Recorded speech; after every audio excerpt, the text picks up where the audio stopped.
ফেসবুকে বাঙালি হেনস্থার একটা পোস্ট করা হয়েছে। সেইখানে ফেসবুক কীরকম বাঙালি বিরোধিতা করছে একবার দেখুন। এই যে ভিডিওটি দেখা যাচ্ছে, এই ভিডিওটি যখনই আপনি পুরো ভিডিওটা দেখতে চাইবেন তখন এটাকে স্ক্রিনে টাচ করলে কি হয় দেখুন।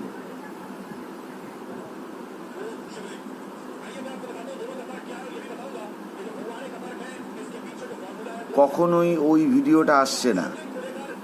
যখনই ওইটা দেখার জন্য টাচ করা হচ্ছে তখন এই নিউজের ভিডিওটা আসছে, কিন্তু ওই ভিডিওটা আসছে না। দেখুন, আবার ব্যাক করছি কি হয়।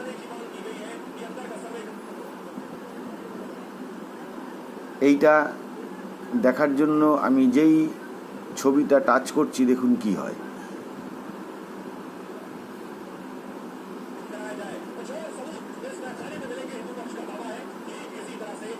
আপনি ওই ভিডিওটাতে কখনোই যেতে পারবেন না। তার জন্য আলাদা সিস্টেম করে দেওয়া হয়েছে।